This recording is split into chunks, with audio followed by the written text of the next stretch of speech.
குண்டலினி யோகத்தில் இந்த கீழே இருக்கக்கூடிய ஆற்றல் மேலே எழும்ப வேண்டும், அதனால் என்ன நடக்கும் அப்படிங்கிற விஷயத்த வேதாத்ரி மகர்ஷி அவங்க தன்னுடைய 1974 ஆண்டில் இருக்கக்கூடிய நுண்வெளியில் விளக்கி சொல்லியிருக்காங்க.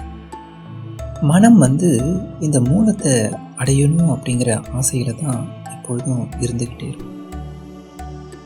அந்த மூலத்தை தெரிந்து கொள்ளும் பொழுது இந்த உயிர் தான் அனைத்துமாக இருக்கிறது, அந்த மனம் என்பது இந்த உயிருடைய படக்க நிலை தான் அப்படிங்கிறத உணர்ந்து கொள்வோம்.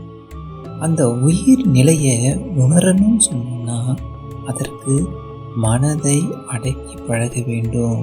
அதோடைய அதிர்வலைகள் ஃப்ரீக்குவன்சியை நாம் குறைச்சி கொண்டு வரணும் அப்படிங்கிறத சொல்கின்றாங்க. சாதாரணமாக நம்முடைய மனம் பொருள் கவர்ச்சி அப்படிங்கிறதுலே ஓடிட்டு இருக்கிற காரணத்தினால அதோடைய அதிர்வலைகள் என்னென்னா மூலாதாரத்தை நோக்கி, அதாவது நம்மளுடைய கீழ் மையத்தை நோக்கியே ஈர்க்கப்பட்டு இருக்கு. அந்த கீழே நோக்கி ஈர்க்கப்படுகின்ற அந்த அலை இயக்கத்தை மாற்றி அமைக்கக்கூடிய ஒரு வேகம் இந்த மனத்திற்கு வேண்டும்.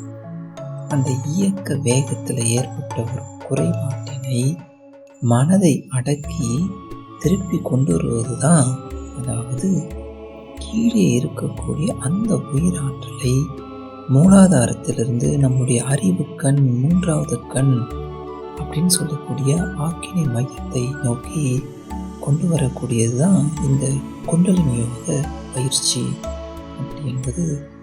இது குடும்பத்தில் உள்ள அனைத்து மக்களாலையும் பழக முடியும்.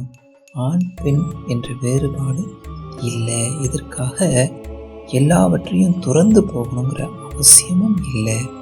குடும்பத்திலிருந்தே யோகத்தில் உயரும் ஒரு பயிற்சி என்பது தான் இங்கே குண்டலினி யோக பயிற்சி என்பதை வேதாத்ரி மகர்ஷி அவங்க தெளிவாக விளக்கி சொல்லியிருக்கிறாங்க. முற்காலங்களில் யோக பயிற்சி எடுக்கணும் அப்படின்னு சொன்னோன்னா குடும்பத்தில் இருக்க முடியாது. ஏனென்றால் அன்னைக்கு இருந்தக்கூடிய அந்த பிராணாயாம பயிற்சி என்பது குடும்பத்தில் இருந்து பழக முடியாது. அதனால் குடும்பத்தை விலகி வந்தால் தான் அந்த பயிற்சியை செய்ய முடியுங்கிற ஒரு காரணத்தினால நிறைய பேருக்கு செய்ய முடியாமல் இருந்தது.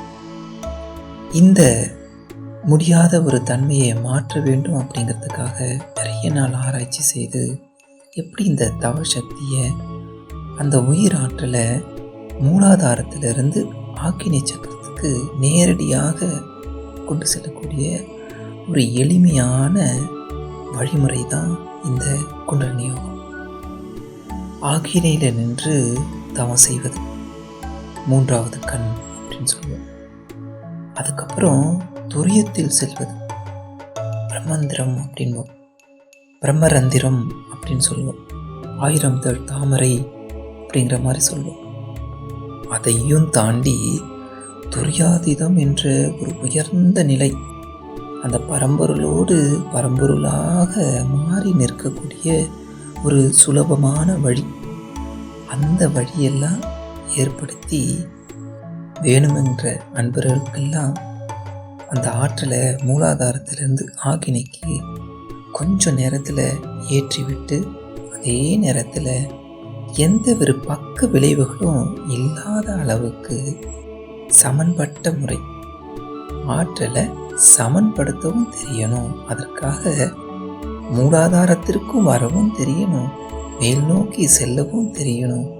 அப்படிங்கிற ஒரு நிறைவான சமன்பட்ட ஒரு யோகம்தான் இந்த குண்டலினி யோகம் அப்படிங்கிறத எளிமைப்படுத்தி பாமரனும் அதை தெரிந்து கொண்டு வாழ்க்கையிலே மனதினை அடக்கி மனதை தெளிவாக நிலைத்து இருக்க பழகி பகுத்தறிவோடு வாழ முடியும். அனைத்து திறமைகளையும் என்னுடைய வாழ்க்கையில் மேம்படுத்த முடியும், வெற்றி பெற முடியும். அதுதான் இந்த குண்டலினி யோகத்தில் தரக்கூடிய தீட்சை முறைகள் அப்படிங்கிறத விளக்கி சொல்லியிருக்கிறாங்க. வாழ்க வையகம், வாழ்க வையகம், வாழ்க